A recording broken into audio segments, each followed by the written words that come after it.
Olá, muito bom dia! Estamos no primeiro dia do Fórum RME 2020. Então, a você, bem-vindos, bem-vindas e bem-vindes! Aqui você está na Trilha Empreendedora, um lugar cheio de conteúdo para você gerir o seu negócio. Então, vem empreender e vem aprender!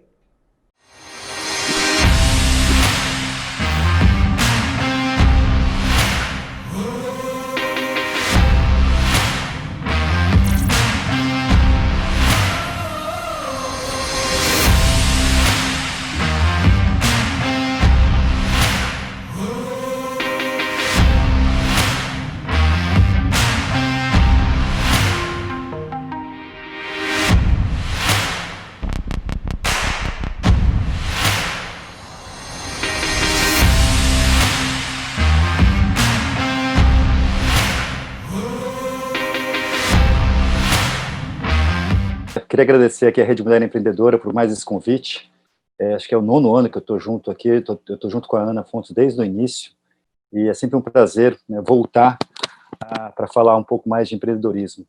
Eu sou Marcelo Nakagawa, eu sou professor de empreendedorismo e inovação de várias faculdades, né, do INSPER, da Fundação Dom Cabral, da Unicamp, da FIA, da Fundação Vanzolini, do Instituto Butantan, e eu trabalho com empreendedorismo e inovação há mais de 20 anos. Então eu tenho um pouquinho de experiência nisso, mas eu acabo aprendendo muita coisa o tempo todo. A gente faz, né, dessa vez, uma versão online, todas as outras versões foram presenciais, é sempre muito gostoso o evento, né, espero que também, né, nessas condições que a gente está vivendo agora, também, né, vocês possam aprender alguma coisa, né, alguma dica aí que possa ser útil. Isso aqui vai ficar disponível depois né, para vocês, então pode anotar, mas vocês vão conseguir assistir esse vídeo várias vezes, então dá para pegar depois, né? E eu deixo meu contato no final também, né, se vocês tiverem qualquer questão, qualquer dúvida, qualquer ponto aí, é só me mandar uma mensagem, aí eu deixo meu contato no final da apresentação.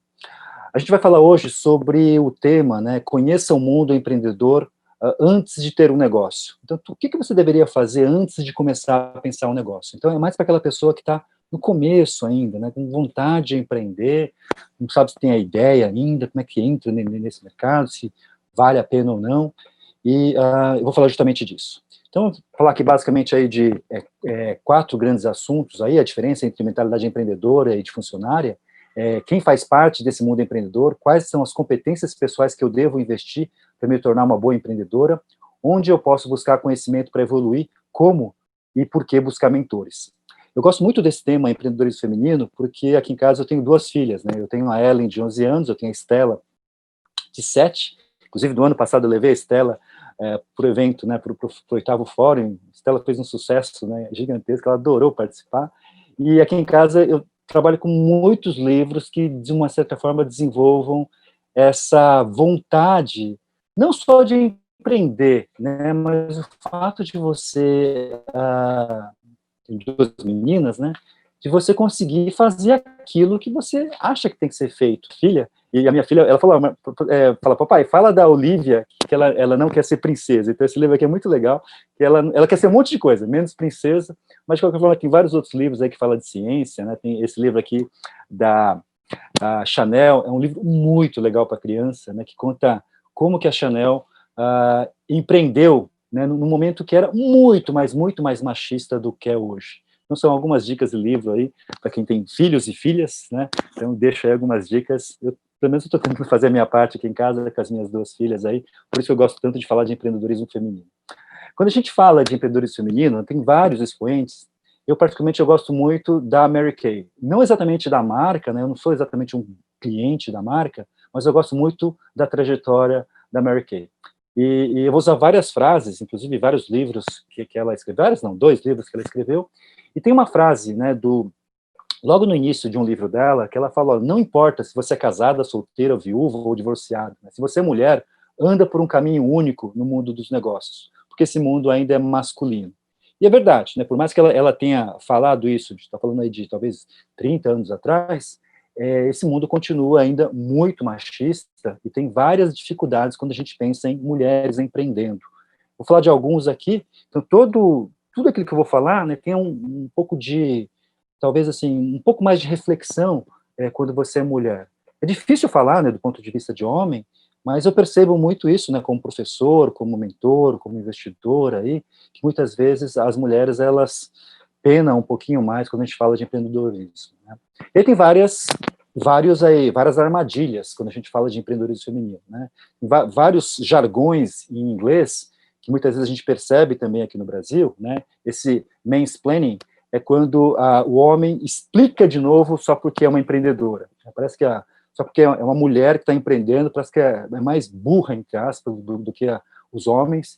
E aí tem alguns aspectos que muitas vezes o homem está falando alguma coisa e quando vê um empreendedor explica algum conceito que achando que ela não sabe daquilo. Então é bastante comum isso, né? Tem esse man interrupting aqui, que é um processo que muitas vezes os homens cortam as mulheres estão falando, e aí digamos, o homem se vai lá e interrompe a mulher na fala. Para quem é empreendedora percebe muito isso, né? Tem esse gaslighting aqui, que é o fato de muitas vezes você tratar a pessoa de um jeito mais, não digo pejorativo, mas de uma forma mais inferior, né? Você fala, não liga não, tá de TPM. Então, algumas brincadeiras que muitas vezes tentam diminuir, muitas vezes, né, esse potencial empreendedor das mulheres.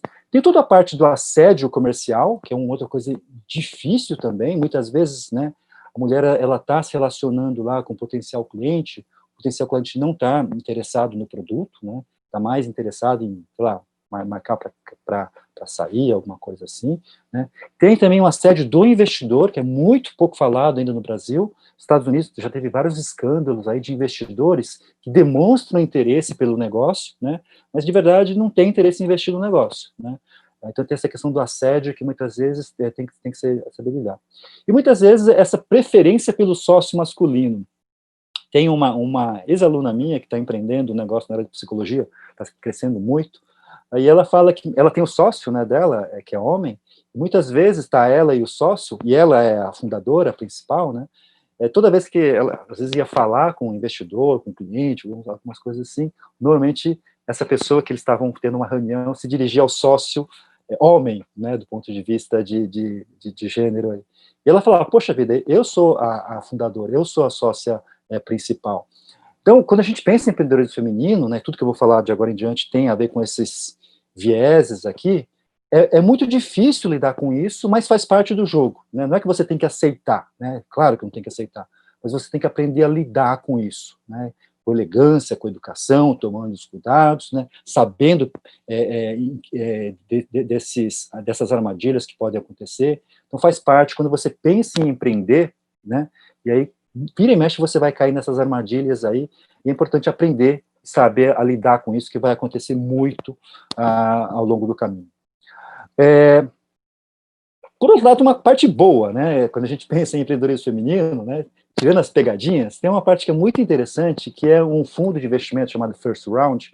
Eles fizeram um estudo de 10 anos do portfólio de investimento que eles fizeram lá nos Estados Unidos, né, e eles chegaram à conclusão que aqueles times que tinham entre o time fundador uma mulher, a empresa performava muito melhor do que aquela que só tinha fundadores homens. Porque a mulher, ela traz um equilíbrio, ela traz disciplina, né, ela traz muitas vezes até mais garra e mais objetividade.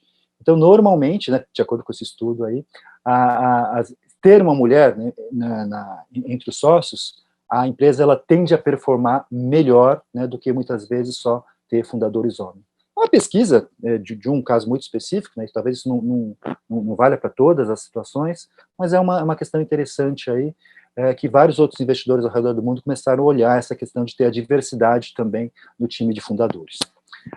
Falar um pouquinho da primeira questão aí, que tem a ver com essa diferença entre mentalidade empreendedora, né? Aqui, quando a gente pensa entre mentalidade empreendedora e funcionário, você tem aquela questão de empreendedorismo por necessidade. Muitas pessoas montam um negócio porque precisam daquilo, né?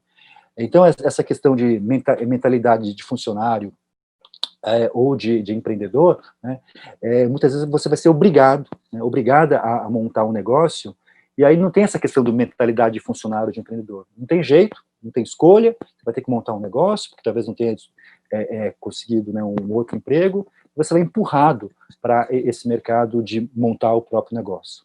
Por outro lado, você tem aquele empreendedorismo por oportunidade, que a pessoa se planeja para montar um negócio, né? Então, quando a gente fala de empreendedorismo, é melhor muito mais investir em empreendedorismo por oportunidade. Mas não tem nenhum problema, entre aspas, né? Muitas vezes você é obrigada a montar um negócio, o teu desafio é como é que você pensa nisso de uma forma mais oportuna, né? Então, quando a gente está pensando em empreendedorismo por necessidade, a gente está falando de desemprego, a gente está falando de contas a pagar, né? Quando a gente está falando de empreendedorismo por oportunidade, desculpa, por necessidade, né? Muitas vezes a pessoa, ela tinha uma determinada segurança no trabalho, ela tinha uma previsibilidade, né? Ela queria ser uma funcionária de uma empresa e muitas vezes ela queria estar empregada. Só que aí, por uma situação, às vezes, muito ruim aí de desemprego, né, a gente está vendo isso bastante agora, a pessoa, ela, né, perde a vaga, muitas vezes é obrigada a montar o próprio negócio. Por outro lado, tem o empreendedorismo por oportunidade, que a gente está falando mais de realização pessoal, de protagonismo, a gente está falando aqui de pessoas que muitas vezes buscam mais liberdade, né, buscam essa questão de como é que eu lido com as incertezas, como é que eu aprendo a lidar com os riscos, né, a questão também de como é que eu posso ter mais responsabilidade, né, ao mesmo tempo que eu tenho mais autonomia. Então, quando a gente pensa nesses dois tipos de empreendedorismo, aquela pessoa que muitas vezes foi obrigada a montar um negócio, aquela pessoa que sonhou montar um negócio, o desafio para as pessoas que muitas vezes são obrigadas a montar um negócio é como é que eu faço do limão uma limonada e começo a olhar, né, dado que eu sou, né, obrigada a empreender, como é que eu penso, pelo menos, uma grande oportunidade a partir disso?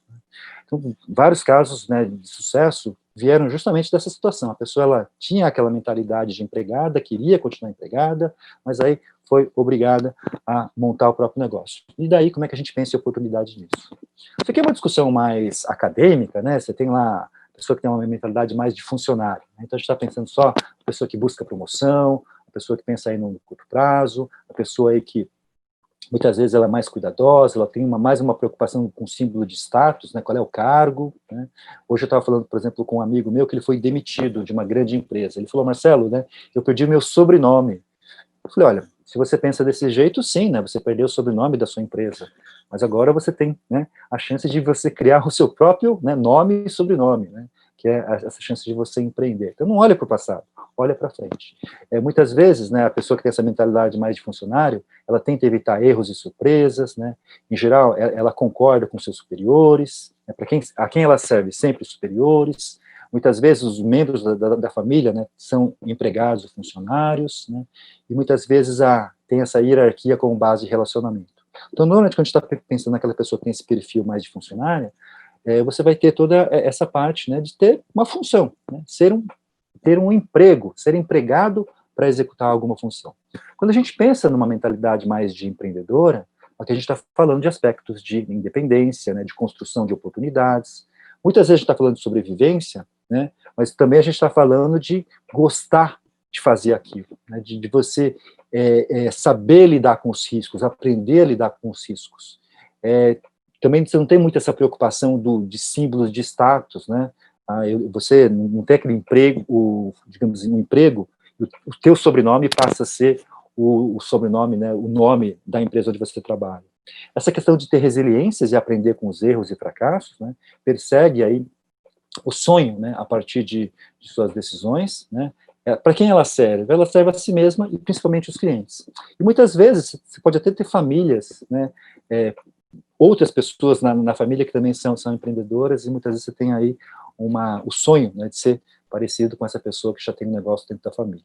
E aí, né, quando a gente está falando aí de relacionamento, é um relacionamento de compromisso, né, com o negócio, e a base de relacionamento, né, é a questão de como é que você lida com as pessoas, com os funcionários, com o cliente. Então, você tem dois perfis totalmente diferentes aí, mas muitas vezes, né, a pessoa está tranquila lá como funcionária, como empregada, aí muitas vezes tem um processo de demissão, aí você tem que pensar mais como empreendedor.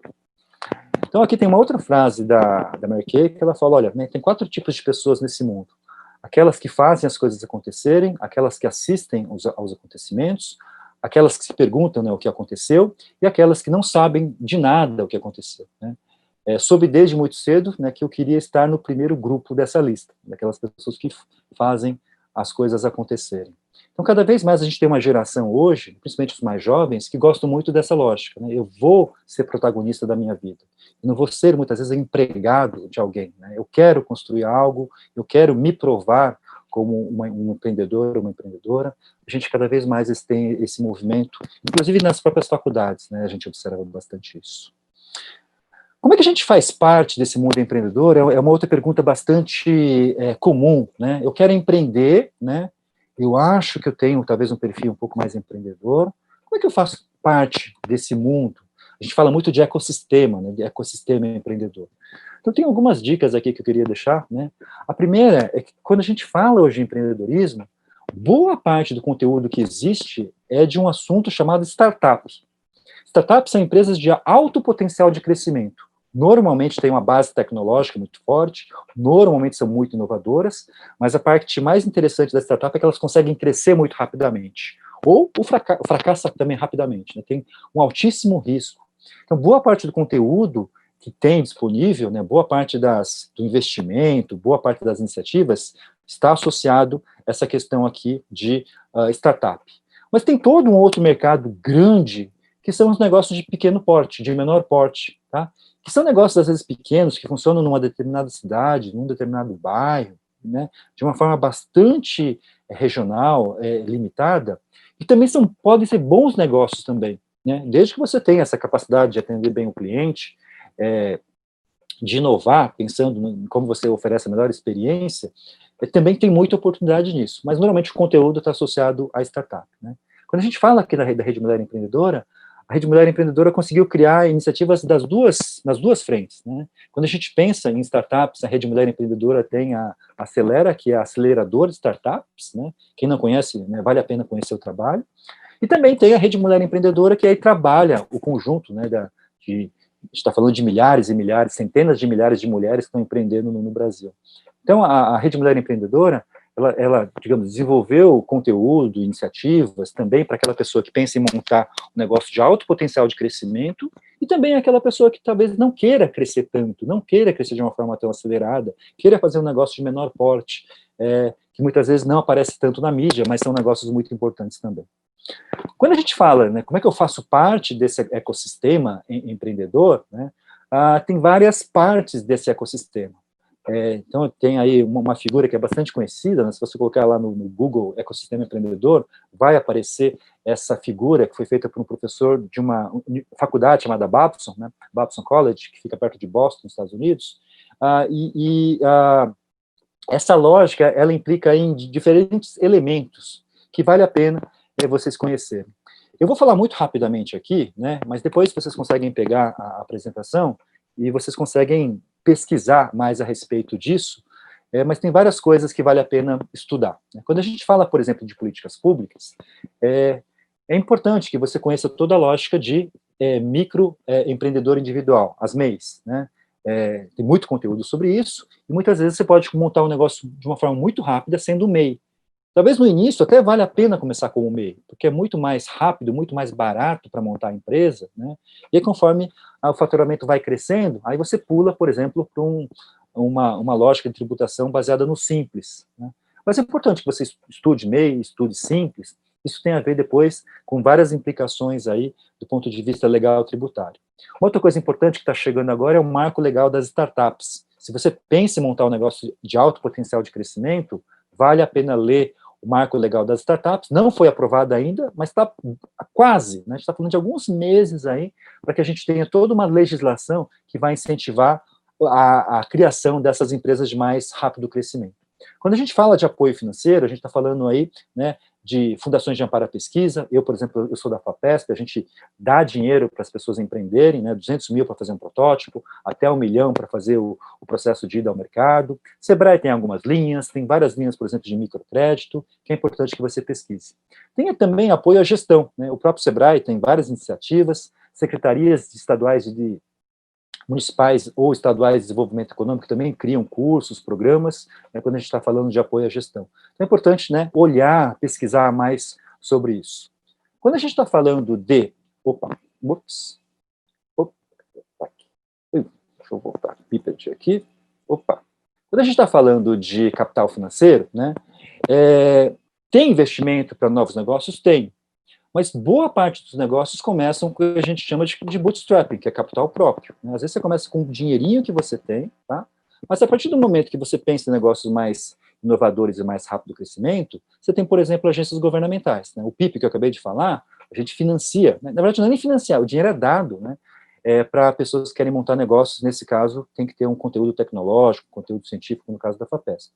Você tem, por exemplo, linhas de microcrédito também, tem várias programas de microcrédito espalhados pelo Brasil, e também tem os investidores privados. Você tem investidores anjos, que são pessoas físicas que investem em novos negócios, né? Aqui eu recomendo que vocês pesquisem mais sobre anjos do Brasil. Você tem investidores de capital de risco, que são investidores que já vão investir aí 2, 3, 4, 5, 10 milhões de reais, né? A gente está falando aí de startups que já estão crescendo.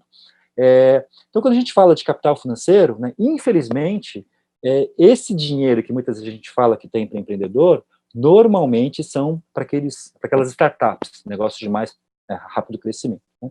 Mas, por outro lado, estatisticamente, né, boa parte dos negócios começam com muito pouco dinheiro nessa lógica de bootstrap, né? Você pega o dinheirinho que você tem, monta o negócio, né, consegue validar, aí consegue reinvestir no negócio, então boa parte começa com capital próprio. Não tem tanto assim dinheiro para pessoas que às vezes montam esses negócios que não têm tanto potencial de crescimento, tá? Mas quando você pensar nessa lógica de startup, aí a quantidade de lógicas, né, de investimento e investidores, né, por exemplo, se você entrar na BVCap aqui, você vai perceber que tem milhares, não, a gente tem dezenas aqui de investidores investindo em novos negócios aqui no Brasil. Outra coisa tem a ver com cultura de inovação, né? Como é que eu absorvo mais cultura de inovação? Tem toda a parte de publicação, né? Revistas, né? Pequenas empresas, grandes negócios, vocês devem conhecer, tem a Exame, tem algumas internacionais, como a Fast Company, a Inc. Magazine, a Wired, né? Para quem já lê inglês e tem interesse em estudar o que está acontecendo lá fora. Tem podcast, eu gosto muito do Like a Boss, Meu Sucesso, do Zero ao Topo, e lá fora tem um podcast também muito famoso chamado Master of Scale. Quando a gente fala de livro, tem vários livros, eu coloquei só alguns aqui de recomendação. Esse da Ideia ao Bilhão foi escrito por um aluno meu, que acabou de ser lançado agora, vale a pena conhecer, né? Mas tem vários outros livros aí que eu recomendo, né? Eventos, né? Essa questão de participar dos eventos, não só da Rede Mulher Empreendedora, mas da Endeavor, da Start, Sebrae, Cuba Itaú, Nova Habitat. Você vai encontrar um monte de eventos aí que vale a pena para você aumentar mais esse conhecimento de empreendedorismo, né? Em instituições de suporte, né, você tem aquelas grandes organizações, né? A Rede Mulher Empreendedora é gigante, né, pela quantidade de pessoas que ela atende, é gigantesca. O próprio Sebrae também é enorme, né, em todo o Brasil, né? A Amprotec é a Associação Brasileira de Incubadoras de Empresas. A gente está falando de quase 350 incubadoras no Brasil. Incubadoras são lugares, né, que você consegue montar o seu negócio, você consegue ficar lá de uma forma mais subsidiada, e você fica 2, 3 anos aí dentro da incubadora, né? A Amprotec lidera essas iniciativas no Brasil. A Endeavor também é gigantesca e tem várias iniciativas, e tem um programa do Ministério da Economia, que é o Inovativa Brasil, que é uma aceleradora de startup, então vale a pena conhecer também, né? E aí tem hubs de inovação, né? Hoje tem vários hubs, infelizmente esses hubs ficam nas grandes cidades, mas todos eles têm eventos online também, né? O Cubo, o Inovabra, né? O Google Campus, né? Tem iniciativas acadêmicas, né? Boa parte das principais faculdades e universidades ao redor do mundo tem centros de empreendedorismo, né? Tem incubadoras também, que eu já mencionei anteriormente. Você tem coworkings também, que você tem espaços, né? O WeWork é um coworking mundial, né? Gigantesco, que você consegue, às vezes, ter esse apoio de montar o seu próprio negócio, né? Pegando lá uma sala compartilhada. A Beer Coffee é um aplicativo que você encontra vários coworkings para você trabalhar. Pode ser uma opção também. E o que a gente também vê agora nos últimos anos aí, corporações também apoiando startups, ou criando aceleradoras corporativas, por exemplo, a Oxigênio da Porto Seguro. Você tem várias grandes corporações fazendo chamada de startup. A Endeavor tem um programa chamado Scale Up, né? E também tem incubadoras corporativas. O Hospital Albert Einstein, por exemplo, tem uma incubadora de startup chamada ERITS. Então, se você for empreender na área de saúde, vale a pena conhecer aí a ERITS, que é um centro aí muito bacana de empreendedorismo na área de saúde. Quando a gente pensa em formação de pessoas, recursos humanos, né, tem toda a parte de formação acadêmica das faculdades ditas tradicionais, né, vários cursos online de empreendedorismo e inovação, e também você tem startups de educação, que formam pessoas que muitas vezes podem ser contratadas aí por startups, né, ou mesmo você pode fazer cursos, né, nessas startups de educação. Né? E tem uma coisa que eu sempre recomendo, né, não só para os empreendedores, mas também até para a grande empresa, que é um negócio chamado método da Kombuka. Você pode aprender com o método da Kombuka. Isso foi um método criado por um consultor chamado Vicente Falcone. Basicamente, você junta lá um grupo de estudos, né, compra um livro, e aí combina de todo mundo ler esse livro e combina de se encontrar num lugar, que pode até ser online. Né? E aí você vai discutir um capítulo por encontro desse livro. E o que você faz? Você coloca os nomes das pessoas numa cumbuca, né, numa tigela, e aí você escolhe o nome dessa pessoa. Essa pessoa que tem o nome escolhido deveria liderar a discussão. O método da Kombuka funciona não só para empresas de grande porte, mas empresas de menor porte. Você mesmo, muitas vezes, pode juntar com outras pessoas para fazer esse chamado método da Kombuka. É só escolher um livro, né, que todo mundo quer estudar. No final do dia, você acaba aprendendo, né, junto com as outras pessoas, lendo o capítulo, discutindo o capítulo depois. Quando a gente fala de acesso a mercados, né, tem várias lógicas hoje de pensar acesso a mercados. Quando a gente fala em atingir o mercado consumidor final, que a gente chama de B2C, né, tem todos esses marketplaces, né, Elo7, Mercado Livre. Apetite é um marketplace de comida, né, então você pode cozinhar, entre aspas, na sua casa e pode vender via Apetite. Como se fosse um iFood, só que você consegue fazer isso dentro da sua casa e vender, né. Você tem todas essas redes sociais também, né, quando a gente pensa em acessar o mercado consumidor, não tem jeito, né, tem que saber usar Instagram, TikTok, Facebook. Quando a gente pensa em acesso para clientes corporativos, a gente chama de negócios B2B, você tem essa chamada de startups de grandes, né, empresas.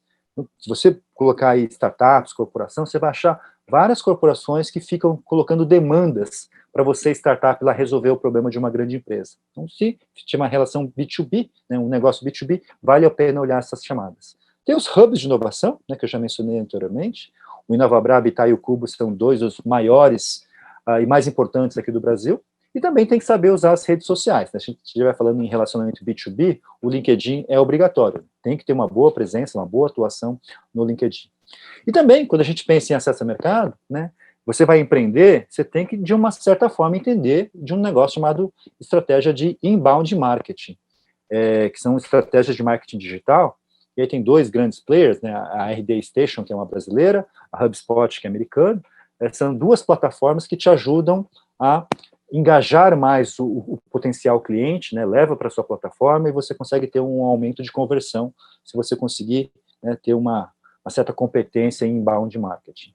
Outra coisa importante é estar presente no mercado, né, por exemplo, dar palestras, né, muitas vezes o fato de você dar palestras pode começar em lugares muito pequenos, depois você vai dando palestra em faculdade, em eventos, e você acaba sendo mais conhecido pelo mercado.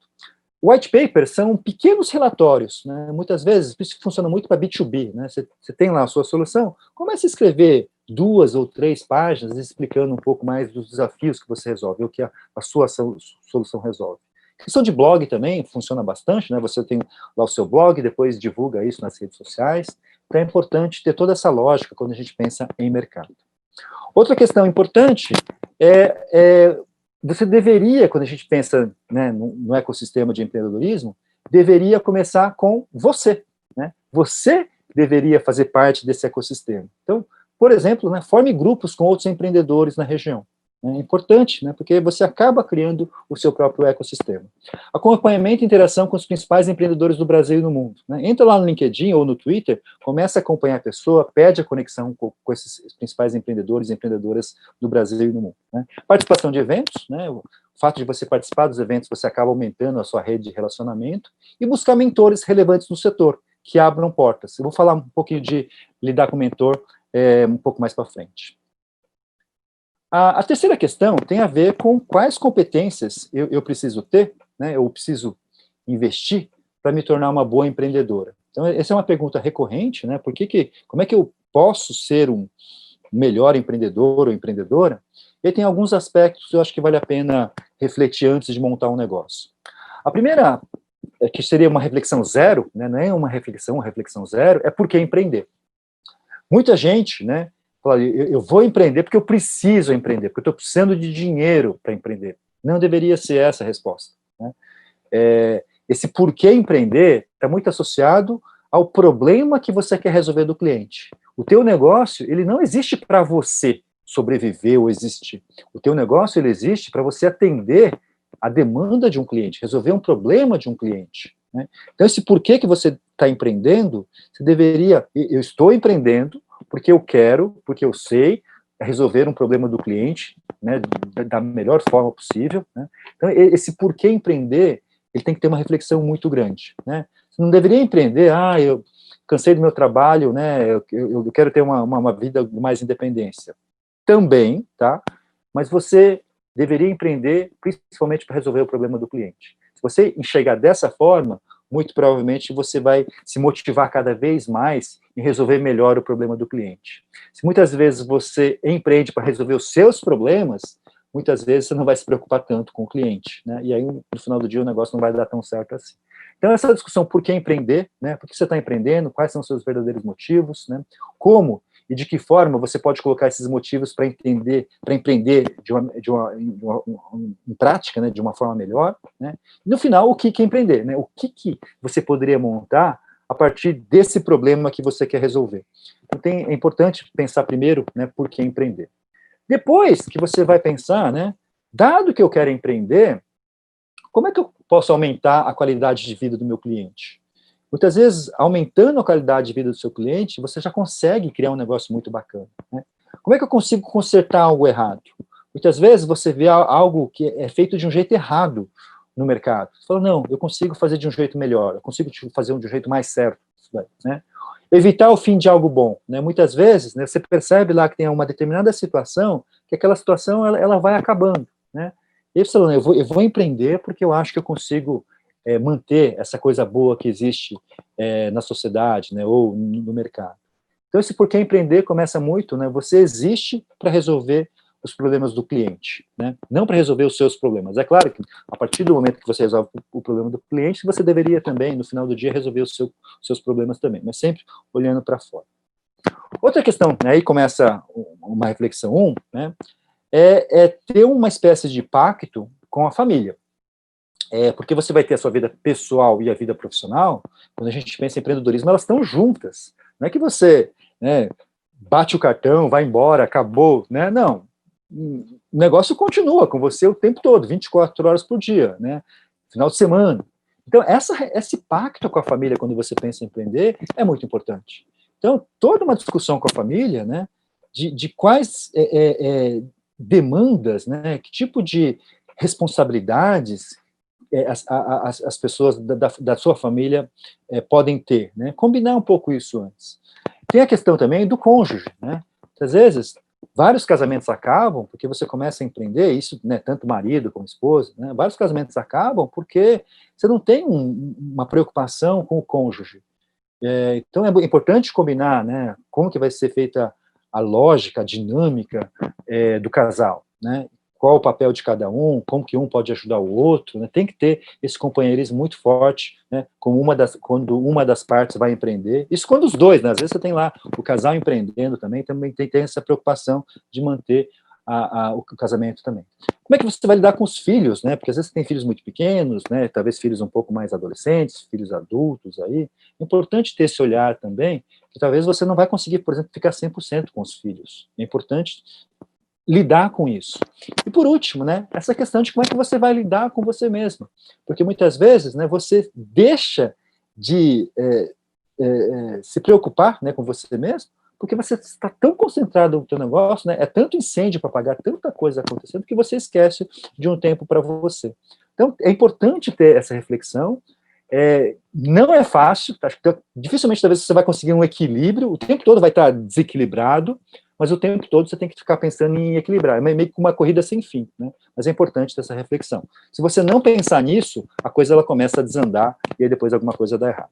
Outra questão importante tem a ver com o autoconhecimento, né? Eu sempre reforço muito essa questão do autoconhecimento, porque tem várias formas de você aprender mais rápido. E eu defendo muito essa lógica de teoria das inteligências múltiplas, que você descobre quais são as suas principais inteligências e abusa dessas principais inteligências.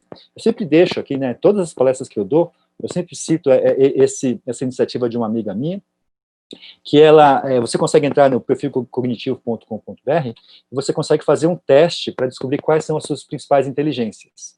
E a partir dessas principais inteligências, você vai aprender como que você aprende, como que você reage, como que você interage com as pessoas. E talvez tenha algum tipo de inteligência que talvez não esteja tão bem desenvolvida assim, né? Aí das duas, uma, ou você busca essa inteligência num sócio ou numa sócia, ou você se propõe também a desenvolver essa inteligência. Talvez não esteja bem desenvolvido, né? Aí você tenta desenvolver um pouco mais dessa inteligência, né? Dado que você descubra quais são as suas principais inteligências, né, recomendo que vocês procurem esse artigo na internet, que foi um artigo que eu escrevi para pequenas empresas e grandes negócios, que é Aprenda como você aprende e empreenda melhor, que está muito associada a essas principais inteligências. Você descobre lá que a sua inteligência é principalmente visual, né? Quais são os outros empreendedores que tinham essa inteligência? Comece a estudar mais esses empreendedores. Você vai acabar aprendendo muito mais de você, né, mesmo, a partir desses outros empreendedores. Acho que vale a pena também para ter essa questão do autoconhecimento. Outra questão importante, né, quando a gente pensa em começar a pensar em empreender, é a questão da ideia. Só que a ideia, ela não vale muita coisa, tá? É importante que, antes da ideia, você comece a pensar qual é o problema que você quer resolver do cliente. Mais que o problema, qual é a dor que esse cliente tem, tá? Muitas vezes, quando a gente pensa numa ideia de negócio, tá, isso como eu posso dizer assim, pode te atrapalhar tanto entender a demanda do cliente, porque você fica tão fascinado pela ideia, e muitas vezes quando o cliente não entende a sua ideia, você fica bravo com o cliente, né? Pô, o sujeito não entendeu a minha ideia. É importante inverter isso, tá? Primeiro você pensa no problema, tá? E às vezes você tem problemas que são não problemas. Às vezes você fala, não, isso é um problema que as pessoas têm. Todo mundo fala que é um problema, mas na hora de pagar mesmo isso não acontece, né? É meio que promessa de ano novo, né? Você fala, não, ano que vem eu vou fazer tal coisa, ano que vem eu vou fazer... Aí chega o ano que vem e não acontece nada. Toma cuidado se você for pensar num problema que é um não problema. Tem alguns problemas que são capricho, tá? A pessoa, ela quer aquilo por capricho, ou por desejo, né? Eu quero aquilo, mas não tem uma necessidade específica. Se você for pensar em empreender, né? Pense em empreender problemas que sejam necessidades e principalmente uma dor. Dor é aquela coisa que incomoda o cliente ou a cliente. A pessoa ela precisa pagar para ter essa dor resolvida. Então, né, fuja dessa questão do capricho, do não problema, né, comece a olhar ideias de negócio que resolvam necessidades e dores do cliente. Outra questão importante, né, é a questão dos sócios. Como é que eu lido com os sócios, né? Então, essa questão do sócio, quando a gente fala disso, né, primeiro tem que ter alinhamento de valores.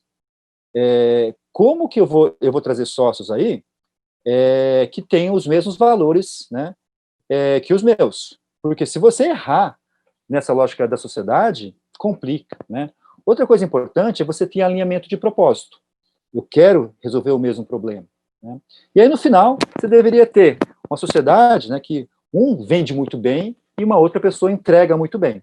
É importante ter essa, digamos, essa competência, né? Ou você é o sócio ou a sócia que vende muito bem, ou você deveria ser o sócio ou a sócia que entrega muito bem, tá? Toma cuidado com isso, porque as duas competências são super importantes para quem pensa em montar um negócio, né? Se você não tiver nenhuma das duas competências, é melhor se preparar um pouco melhor, né? Se você vai vender melhor ou se entrega melhor. Outra questão, análise importante, quando a gente pensa em sócio, né? Até que ponto esse sócio vai te ajudar mais na geração de caixa, ou vai te ajudar mais na redução dos custos, né? Esse sócio ele vai te ajudar, por exemplo, na competitividade do negócio, ou esse sócio também vai te ajudar bastante no propósito da empresa existir. Então, às vezes você olha, né? Esse sócio ele vai me ajudar mais o quê? Né? Aumentar vendas, reduzir custo, propósito, né? Competitividade. É importante fazer essa análise também, né? Por final, né, tem essa questão do aprender a aprender eternamente, né? Essa parte do aprendizado, ela é fundamental, né? O Alvin Toffler, que foi um futurista muito influente no século passado, sempre trouxe essa discussão, né? O analfabeto do século XXI é aquela pessoa, né, não é aquela que sabe ler e escrever, é uma pessoa que sabe aprender, desaprender e reaprender. Por que isso? Hoje, tem uma série de novas abordagens, né? Por exemplo, Lean Startup é obrigatório hoje, para quem pensa em montar um negócio, né? É obrigatório você estudar esse conceito aqui de Lean Startup. Deixei alguns livros aqui, né, para vocês, quem tiver curiosidade, tem que ter esse interesse em estudar esses novos métodos, que muitas vezes foge do jeito tradicional, né? Se a sua empresa continuar crescendo, você tem que conhecer uma lógica chamada Blitzscaling. Muitas dessas startups estão crescendo muito hoje, estão associadas a esse novo jeito de pensar blitzscaling. Deixei alguns livros aí, que pode ser interessante aí para vocês, né, naquele momento que a empresa está crescendo, né. Mas quem vai pensar em montar um negócio hoje, é importante estudar Lean Startup, né, faz parte hoje, né, você empreender, principalmente via Lean Startup. E no final, né, a última dica que eu deixo aqui é essa questão do ter mentores, que eu vou falar um pouquinho mais para frente aqui, essa questão dos ter mentores aqui. E o último tópico, né, dado o pouco tempo que a gente tem aqui, é onde eu posso buscar conhecimento para evoluir, né, e como que eu busco esses mentores que eu falei tanto aqui. Primeira coisa, você tem que sentar e estudar, né. Eu, particularmente, eu gosto muito dos livros da Mary Kay, os 2 livros têm em português, são histórias, a história dela é muito legal, porque ela começou a empreender já com uma certa idade, com muitos problemas, né, e ela conseguiu ter bastante sucesso. E ela sabe falar, ela sabe escrever. Então, o livro dela é bastante inspirador e tem essa visão feminina do empreendedorismo. Então, acho que é bacana, né? Mesmo que talvez você não goste tanto da marca, mas a história dela é muito legal. Um outro livro que é muito bacana, assim, vários empreendedores têm esse livro na cabeceira, é um livro chamado Satisfação Garantida, que conta a história de uma startup chamada Zappos, que vende sapatos pela internet. Tá? Esse livro é muito gostoso de ser lido, ele é muito fácil de ser lido, né, e vai te inspirar, né, porque o fundador, né, na verdade o empreendedor, o Tony Shaya, ele conta vários perrengues que ele lidou. Né. Um outro livro bastante interessante é O Lado Difícil das Situações Difíceis, que conta todas as dificuldades de montar um negócio. Não é aquele jeito, né, maravilhoso, tudo vai dar certo, não, né? Você vai tomar tanta pancada, né, tanta pancada empreendendo, e esse livro aqui é muito bacana, que ele desnuda toda essa parte que muitas vezes a gente esconde, né, que é o lado difícil das situações difíceis. E recomendo também esse livro que foi escrito pelo meu aluno, o Daniel Bergamasco, Da Ideia ao Bilhão, que conta a história de várias startups unicórnios, né, startups que valem acima de $1 bilhão de dólares agora, né, em startups brasileiras. Tem o meu livro, tá? Não vou falar rápido do meu livro aqui, mas tem o meu livro, quem tiver interesse, né, em todo o beabá de empreendedorismo, né? Eu não vou fazer tanto propaganda do meu livro aqui, não, tá? E tem que pensar em fazer cursos, eu gosto muito do Empretec. Empretec é um curso oferecido pelo Sebrae, né? Mas tem várias faculdades aí, eu coloco do INSPER, mas a GV tem, várias outras faculdades também tem, inclusive versões online, de aprender a empreender, né? Esse Empreendedorização é um curso que tem lá no INSPER, mas boa parte das principais faculdades de negócio tem cursos também. Tá? Outra coisa, né, tem que participar dos eventos, né, tem os eventos da Rede Mulher Empreendedora, tem os eventos aqui do Inovabra Habitat, onde eu também fico, né, você encontra vários eventos no Simpla, você consegue achar vários eventos aí, né. O Meetup, tem vários eventos no Meetup também, e no Meetup é uma plataforma que você pode também criar os seus próprios eventos também, né, tanto no Simpla como no Meetup, você pode criar os seus próprios eventos, né, eventualmente se você mora numa cidade menor ou uma cidade distante aí, pode pensar também, tanto no Simpla como no Meetup, para montar o seu próprio evento aqui. Finalizar, tá? Última mensagem aí, essa questão do tenha mentores. Empreender, muitas vezes, é uma atividade muito solitária, tá? Por mais que você fique cercado de gente, por mais que você tenha muitos funcionários, você, como empreendedor ou empreendedora, muitas vezes não tem com quem falar. Você tem várias dúvidas, vários dilemas, né? E às vezes você não consegue falar isso muitas vezes com um funcionário, né? Com uma outra. Então é importante ter mentores. Quando a gente fala de mentores, tá? Mentores, o ideal é que você pensasse mentores por desafios. Então, primeira coisa, pensa lá nos teus 3 principais desafios. Pode começar agora, né? Fala, olha, eu estou pensando em montar um negócio, quais são os 2 ou 3 principais desafios que eu tenho? Tá? E aí começa a olhar se você conhece outros empreendedores, se você tem amigos que são executivos que trabalham para outras empresas, se você conhece professores da área de negócio, ou até pessoas no LinkedIn, né? Chama a pessoa no LinkedIn lá, e aí começa a ver, né, dessas pessoas que você conhece, quem poderia te ajudar ou bater um papo a respeito desse desafio. Chama a pessoa para um café. Agora, na pandemia está meio complicado, né, mas chama para um café online, né? E aí, explica o desafio, né, pede um feedback, analisa a opinião dessa pessoa, e depois você toma a decisão, né, se vale a pena ou não seguir essa lógica, tá?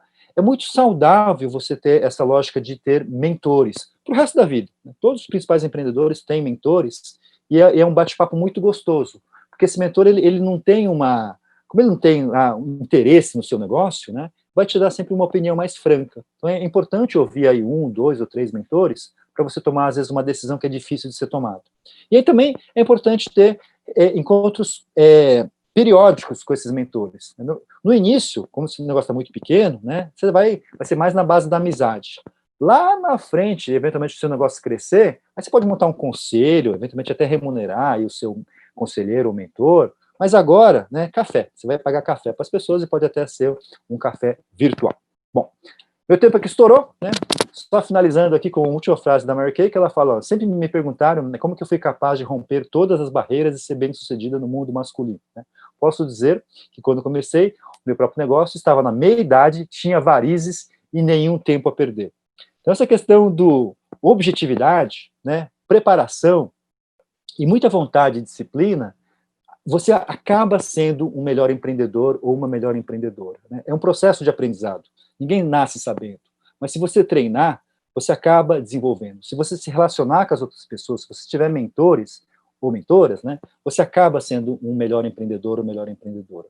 É tudo um processo de aprendizado, né? 1 passo, 2 passos, 3 passos, mas sempre com essa questão de objetividade. Paro aqui, tá? Eu vou deixar os meus contatos, meu contato LinkedIn.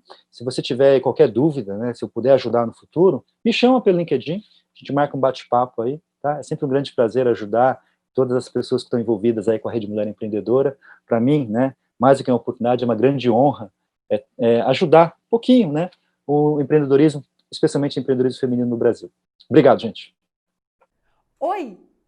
Gostou desse conteúdo? Ah, tenho certeza que sim! Então, acesse aqui essa plataforma que está aparecendo aqui embaixo no vídeo e vem conhecer todos os outros conteúdos que foram preparados para você. Vem!